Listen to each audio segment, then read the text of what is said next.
제34회 공인중개사 기출민법 44번입니다. 복대리에 관한 설명으로 틀린 것은? 복대리도 거의 2년에 한 번씩은 따박따박 나온다고 생각하셔야 되죠. 일단 복대리는 본인이, 다 대리인 자신의 이름으로 선임한 본인의 대리인 기억하셔야 되죠. 그다음 복대리 특징이 쭉 기억나야 되죠. 복대리는 언제나 임의 대리인이다. 대리인이 복대리인을 선임하더라도 대리인의 대리권은 소멸하지 않는다.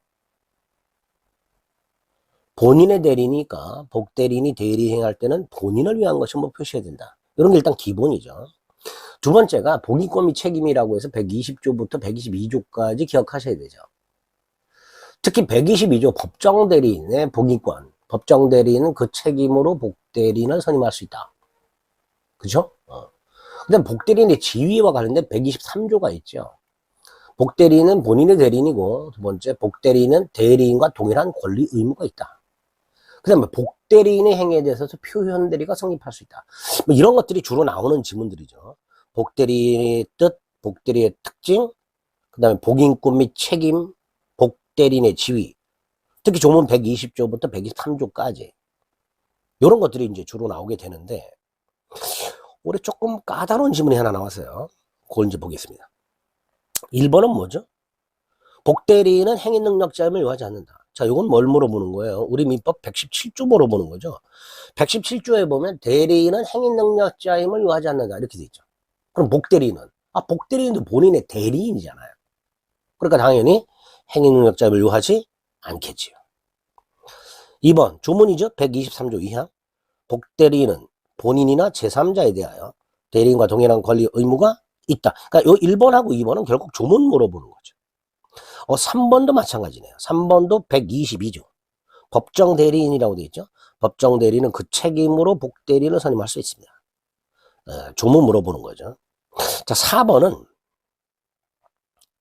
좀 문제인데요. 대리인의 능력에 따라 사업의 성공 여부가 결정되는 사무라고 되어 있죠. 그 다음에 본인의 묵시적 승낙으로도 복대리인을 선임할 수 있는가에 문제가 생겨요. 근데 임의 대리인이 복대리인을 선임하려면 본인 승낙이나 부득이한 사유가 있어야 되잖아요.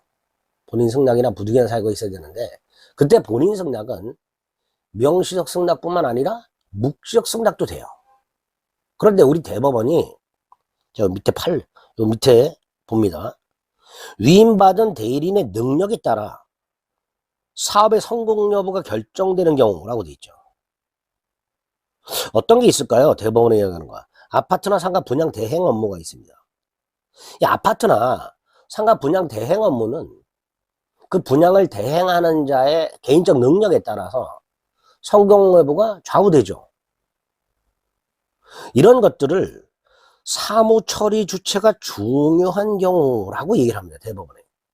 이렇게 대리인의 개인적 능력에 따라서 성공 여부가 좌우되는 경우 이퀄 사무 처리 주체가 누구냐가 중요한 경우, 이렇게 보통 얘기하죠.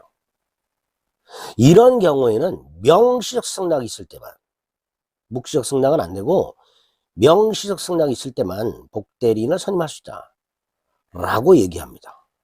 따라서 대리인의 능력에 따라 사업의 성공 여부가 결정되는 사무는 본인의 묵시적 승낙으로는 복대리인을 선임할 수 없다 이렇게 되죠. 이 4번이 또 잘 안 나오던 거예요.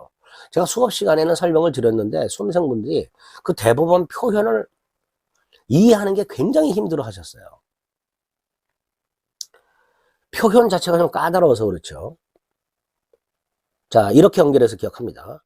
아파트 또는 상가 분양 대행 업무는 그 대행 업무를 하는 자, 대리인이겠죠. 그 자의 능력에 따라서 사업의 성공 여부가 결정이 되는 경우예요. 다시 말해서 그 일을 처리하는 주체가 누구냐. 그게 아주 중요한 경우에 해당이 되죠. 이런 경우에는 본인의 묵시적 승낙으로는 복대리인을 선임할 수 없다 라고 생각하시면 되겠습니다.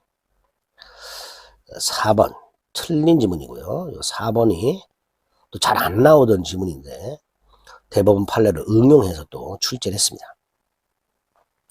5번은 대리인이 대리권을 소멸한 다음에 선임한 복대리인. 요거는 제가 수업 시간에 129조 대리권 소멸 후에 표현대리와 관련해서 여러 차례 강조했죠. 대리인이 대리권을 소멸한 후에 선임한 복대리인의 행위에 대해서도 129조가 뭐죠? 권한 소멸 후에 편대리가 성립할 수 있다라고 여러 차례 말씀드렸습니다. 그리고 여기서 또 하나 제가 말씀드린 게 예전에는 제126조 권한을 넘은 편들이 제129조 권한 소멸회 편들이라고 해서 그 제 몇 조가 무슨 표현들인지 뒤에 부기를 해줬었어요.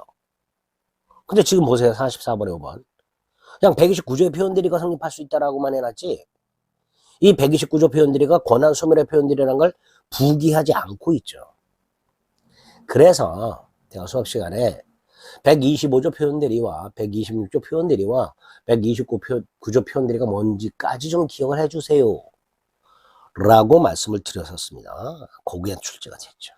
그러니까 요새는 제 몇 조에 무슨 표현들이 이런 걸 잘 안 써준, 예전에 써줬어요. 129조의 권한 소멸 후의 표현들이라고 써줬었어요. 34에서는 안 써줬죠. 그런 것들도 좀 이제 조심을 좀 할 필요가 있다. 라고 말씀드리겠습니다.